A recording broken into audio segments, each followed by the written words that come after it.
Deep in the forests of southwestern Vermont stands Glastonbury Mountain, a place the Abenaki people called cursed long before any white settlers arrived. They spoke of winds that behaved unnaturally, of a man-eating stone hidden somewhere in the wilderness, of dead buried at the mountain's base whose spirits never rested. They warned people not to linger there, not to wander alone, not to disrespect the mountain's power. For generations, these were just stories, folklore, superstition from a pre-industrial age. Then, between 1945 and 1950, 5 people disappeared near Glastonbury Mountain under circumstances that defy rational explanation. An experienced woodsman who knew every trail vanished while leading a hunting party. A college student in a bright red coat walked into the forest and was never seen again. A man disappeared from a moving bus. Witnesses saw him board, but when the bus reached its destination, he was gone, leaving his belongings on his seat. And T, 8-year-old boy, vanished from his mother's truck in broad daylight. A woman went to change her wet clothes and never returned. Despite massive searches involving hundreds of volunteers, military personnel, and advanced technology for the era, almost no evidence was ever found. Only one body was ever recovered, and it was in such a state of decomposition that the cause of death couldn't be determined. And it was discovered in an area that had been thoroughly searched multiple times before. This cluster of disappearances became known as the Bennington Triangle, Vermont's answer to the Bermuda Triangle. And like its oceanic counterpart, it remains one of America's most baffling unsolved mysteries, a place where the boundary between the rational and the inexplicable grows dangerously thin. This is the true story of the Bennington Triangle, a place where 5 people walked into the forest and never walked out. To understand the Bennington Triangle, you need to understand Glastonbury Mountain and the towns that once surrounded it. In the mid-1800s, southwestern Vermont was booming. The discovery of iron ore, timber resources, and later charcoal production brought thousands of workers to the region. Towns sprang up almost overnight. Glastonbury and Somerset became thriving communities with hotels, saloons, schools, and all the trappings of civilization carved from wilderness. The Glastonbury Mountain Trolley Line, completed in 1897, was an engineering marvel. It climbed steep grades to transport lumber and charcoal down the mountain, bringing prosperity to the region. At its peak, the area supported several hundred residents living in relative comfort, despite harsh Vermont winters and rugged terrain. But prosperity didn't last. By the early 1900s, the resources were depleting. The best timber had been harvested. The charcoal kilns that had burned day and night began to go cold. The trolley line, expensive to maintain and increasingly unprofitable, shut down in 1927. Workers left, families abandoned their homes, businesses closed. By 1937, both Glastonbury and Somerset were unincorporated, officially ghost towns. The state of Vermont literally removed them from existence as functioning municipalities. Buildings were left to decay. Roads grew over with vegetation. The forest reclaimed what civilization had briefly conquered, but the mountain remained. And it was on this mountain, in this abandoned wilderness dotted with the ruins of failed ambition, that people began to disappear. The first disappearance in what would later be called the Bennington Triangle occurred on December 1st, 1945. His name was Mitty Rivers. Rivers was 74 years old, a lifelong outdoorsman, and one of the most respected hunting guides in the region. He knew Glastonbury Mountain better than almost anyone alive. He had walked its trails for decades, in all seasons, in all weather. That winter day, Rivers was guiding a group of hunters along the long trail near Hell Hollow, an area notorious for sudden weather changes and difficult terrain.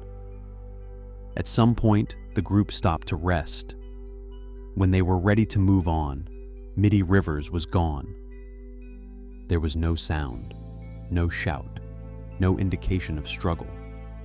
At first, the hunters assumed he had simply stepped off the trail to scout ahead or relieve himself. They waited. They called his name. There was no response. Concern turned to alarm. Search teams were organized almost immediately. Hundreds of volunteers joined state police, local authorities, and later even the U.S. Army. Dogs were brought in. Aircraft flew overhead. Every ravine, every stream, every footpath was searched. Nothing was found. No footprints leading away from the trail. No broken branches, no clothing, no weapon. It was as if Mitty Rivers had vanished into thin air.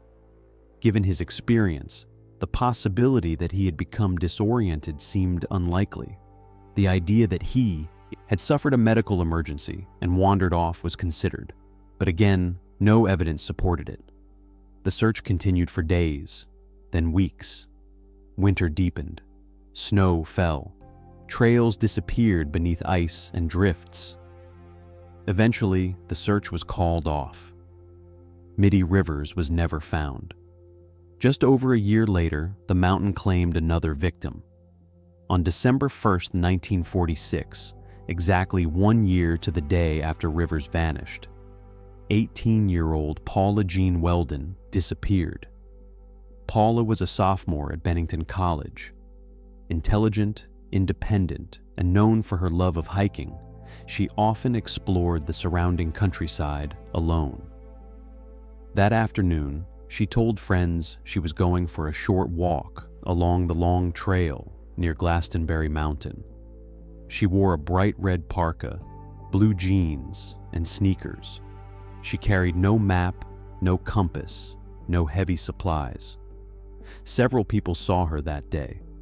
A couple walking along the trail noticed a young woman in a red coat ahead of them. An older man watched her pass him, heading deeper into the forest. None of them noticed anything unusual. Then, without explanation, she was gone. When Paula failed to return that evening, concern spread quickly. By the next day, one of the largest search efforts Vermont had ever seen was underway. More than 300 people participated. Soldiers from nearby Fort Devens joined the search. Aircraft flew low over the forest canopy. Bloodhounds followed her scent for several miles, and then abruptly lost it near a bend in the trail. No footprints led away, no clothing was found, no belongings, nothing.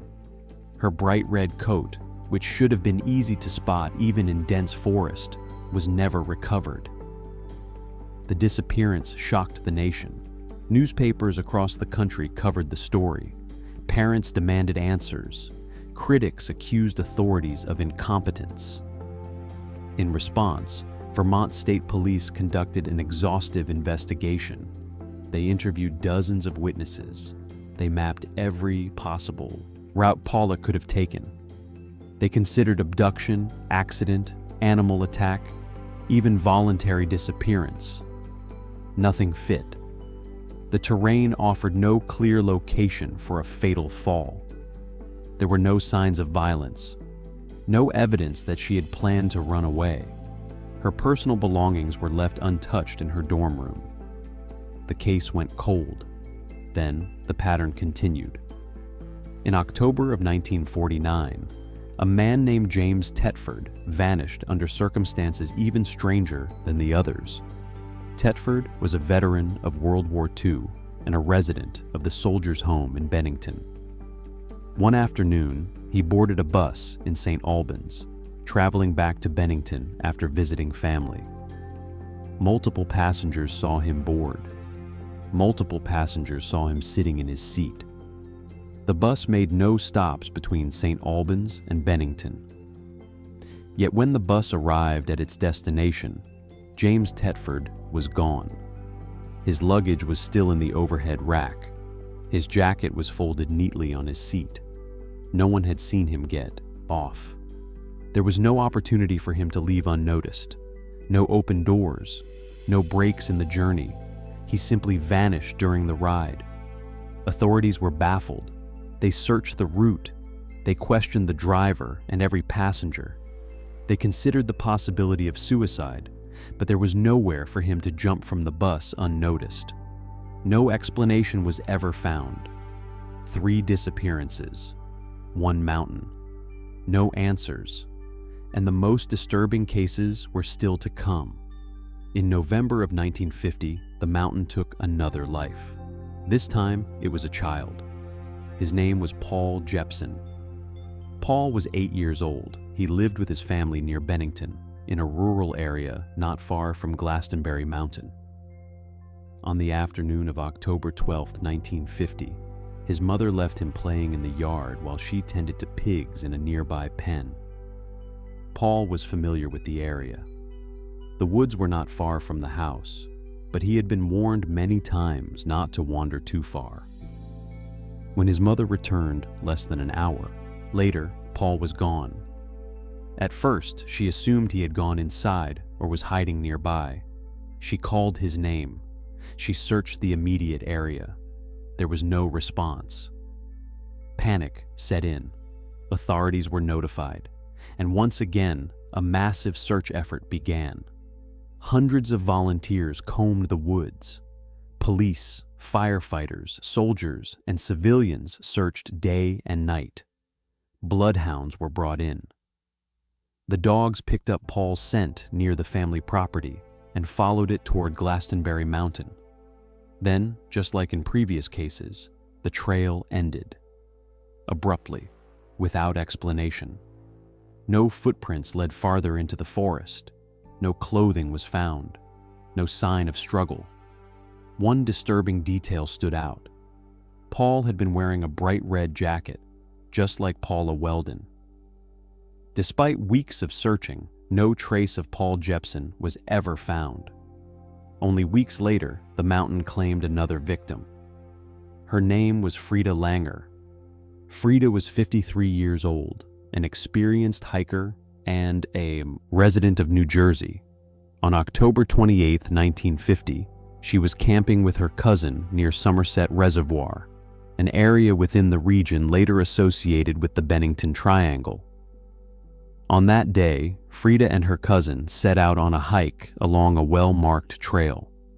At some point, Frida slipped while crossing a stream and fell into the water. Her clothes became soaked.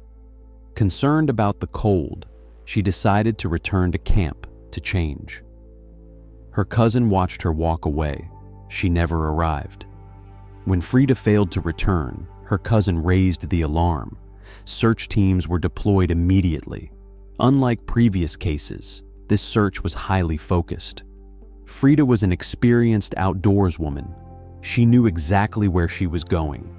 The distance back to camp was short. Searchers combed the trail repeatedly. Nothing. Days passed, then weeks. Winter approached. Eventually, the search was called off. Frida Langer was presumed dead. But the story didn't end there. On May 12, 1951, nearly 7 months later, Frida's body was discovered. She was found in an area that had been searched multiple times during the original effort. The location was not remote. It was not hidden. Yet her body had not been there before. Even more unsettling, there was no clear cause of death. No major injuries, no sign of animal attack, no explanation for how she ended up there. Authorities could not explain how her remains appeared in a place that had already been thoroughly searched. 5 disappearances, 1 region, a growing pattern. By this point, the public was terrified. Newspapers began using a new phrase to describe the area surrounding Glastonbury Mountain: the Bennington Triangle. People began to notice strange similarities between the cases. Victims vanished without sound. Search dogs lost trails suddenly. Bright red clothing appeared again and again. Bodies, when found, appeared in impossible locations, or not at all. Something about the mountain didn't make sense, and people began to wonder whether it was coincidence or something far darker. By the early 1950s, fear had taken hold of the region. Residents around Glastonbury Mountain began to avoid the woods entirely. Hunters refused to enter certain areas. Hikers canceled trips. Parents warned their children never to wander off alone. But despite the fear, the disappearances continued to defy explanation. Investigators tried to make sense of the pattern. There were no signs of violence, no witnesses, no ransom notes, no clear motive. The missing people came from different backgrounds, different ages, different levels of experience in the outdoors. Yet the similarities were impossible to ignore. Many vanished during clear weather. Many disappeared in areas that should have been easy to navigate. Many were seen moments before they vanished. And in several cases, searchers passed through the same areas repeatedly without finding anything, only for bodies or belongings to later appear there.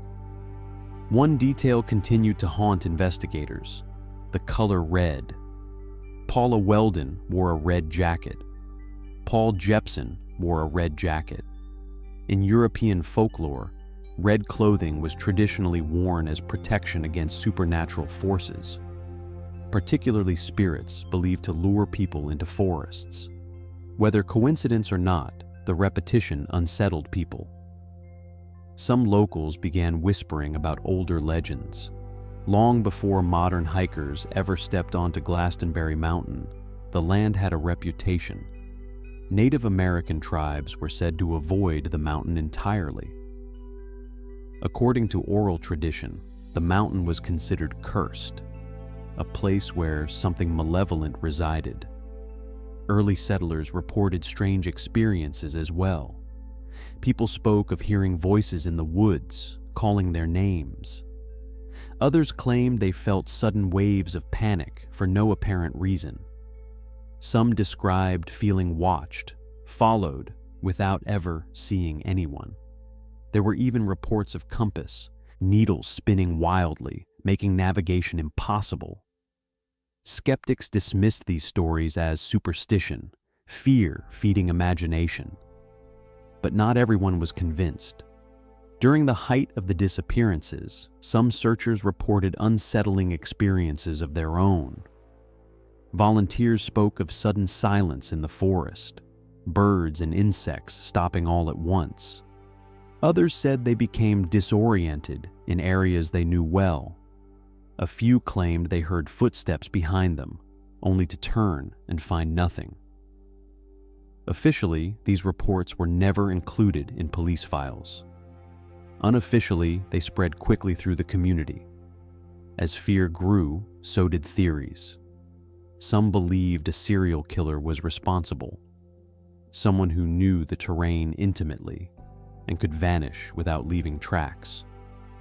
Others suggested wild animals, though no animal attacks were ever confirmed, and no remains showed signs of predation. Some pointed to sinkholes, caves, or underground passages hidden beneath the mountain. But none of these theories explained everything. They didn't explain why search dogs lost scent trails abruptly. They didn't explain why bodies appeared where none had been before. They didn't explain why experienced hikers vanished in daylight. Then there were theories that went even further. Stories of portals, stories of time slips, stories of something ancient that didn't want to be disturbed. These ideas were quietly dismissed by authorities, but openly discussed by locals. By the mid-1950s, Glastonbury Mountain had become synonymous with disappearance. Maps began to mark the area differently. Tourism dropped. Entire sections of trail were abandoned. The mountain was still there, silent, watching, unchanged. And yet, Whatever had claimed people there seemed to have stopped, at least temporarily. The disappearances slowed. Years passed, decades. The Bennington Triangle faded from national headlines, but it never truly disappeared because sometimes places don't need to keep killing to remain dangerous. Sometimes all they need is a reputation. Today, Glastonbury Mountain remains largely untouched. There are no permanent settlements, no tourist attractions, no efforts to reclaim what the forest has taken back. The towns of Glastonbury and Somerset survive only as names on old maps and on weathered gravestones hidden deep among the trees. Stone foundations still lie beneath layers of moss and leaves, silent reminders of lives once lived there. Occasionally, hikers and backpackers still pass through the area, drawn by both the scenery and the mystery. Most return without incident. But the mountain's reputation has never faded. Search and rescue teams quietly acknowledge that the region behaves differently from other wilderness areas. Compasses sometimes act strangely. Visibility can change without warning. Even experienced outdoorsmen have reported sudden disorientation for no clear reason. Officially, authorities explain the Bennington Triangle through accidents, exposure, and coincidence. Unofficially, many are not convinced. Too many details remain unanswered. Too many searches came up empty. Too many people vanished without leaving a trace. The color red, the sudden silence in the woods, the footprints that didn't make sense, the body that appeared where it should not have been. Each detail, taken alone, might be explainable. Together, they form something deeply unsettling. The warnings of the Abenaki people remain, passed down through generations. Some places, they said, are not meant for humans. Not because they are cursed, but because they exist outside our understanding. Places where nature does not behave the way we expect it to. Glastonbury Mountain may be one of them. Whether the Bennington Triangle was the result of harsh wilderness, human error, or something far stranger, one truth remains undeniable. 5 people entered that region. 5 people never came back the same way they went in. And whatever happened to them, the mountain has kept its secret, even now.